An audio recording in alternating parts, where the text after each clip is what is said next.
I think it's safe to say that Sonic's foray into 3D has been a mixed bag, but I'm happy to say that Sonic Frontiers is one of the better 3D Sonic games.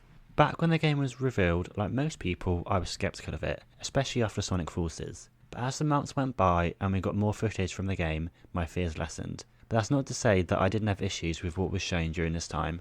Fast forward to now, the game is out and I've gotten the Platinum Trophy and I've seen all the game has to offer. I can say wholeheartedly that this is my favourite 3D Sonic game. Before we carry on, I'd just like to say that if you want to watch me play through the games that I will be making videos on, why not follow me on Twitch? Links to all of that and my social media will be in the description box below. The story of Sonic Frontiers is a little on the weak side, but that's not to say that it's a boring story, as over my playtime I was invested and intrigued as to where the story was going. The story starts with Eggman finding a portal and getting pulled inside. Then we see Sonic, Tails and Amy travelling to the Starfall Islands on the Tornado, where they too get pulled into a portal that opens up in front of them. Upon making his way through the cyberspace level, Sonic then wakes up on the first of the 5 Starfall Islands and is greeted by Buzzard's voice telling him that he is the key, and they instruct Sonic that he needs to find the Chaos Emeralds and defeat the Titans in order to break the barrier between the cyberspace dimension and his own and free his friends. The characters in Sonic Frontiers are still the same characters that you know and love from previous Sonic games, but thanks to Ian Flynn's writing they have added depth that hasn't been seen since the adventure titles, and the fact that there isn't that many characters in the game means that more focus and screen time can be given to each one of them. Starting with Sonic, he is still the fast and witty hedgehog that you'd expect, but unlike previous games where he would spew one-liners everywhere, this time there are moments where he doubts if he can defeat the Titans on the islands.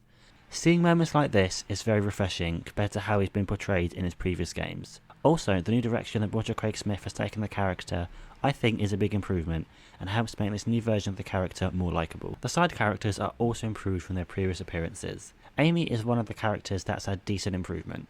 If you look back at her in say Generations, where all she would do is swoon over Sonic, the version of her seen in Frontiers is much more mature.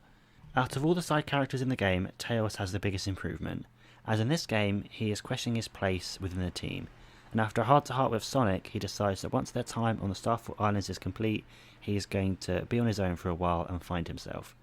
Just like with Amy, if we compare this version of Tails with his Forces one, this small bit of characterization is such a nice added detail.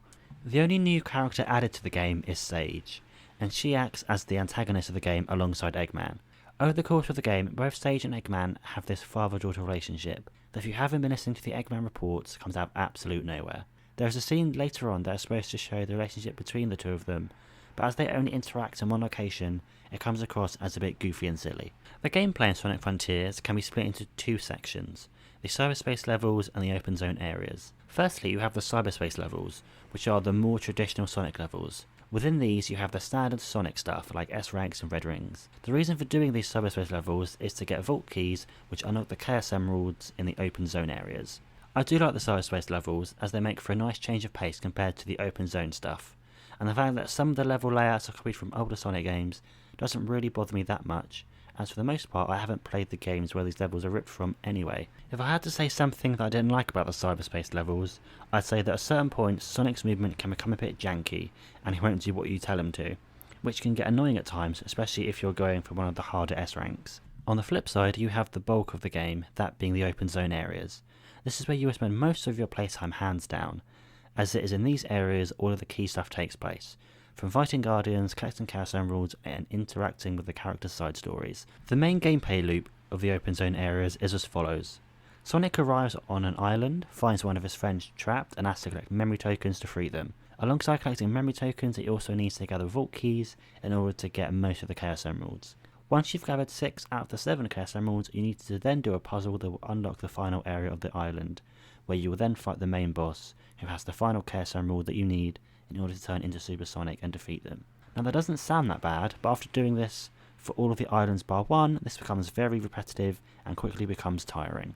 There are a couple of new gameplay additions in the game, the first being the Sight Loop. This is an ability that allows Sonic to trace around an enemy and create a gust of wind that will damage said enemy. Alternatively, it can also be used to solve some of the puzzles scattered across the Starfall Islands. The other new addition is that of a skill tree. As this is a Sonic game, the skill tree isn't that big, as by the end of the game I had it completed, so it's not that hard to do. The last bit of gameplay I want to talk about is about the bosses that Sonic can face in the game.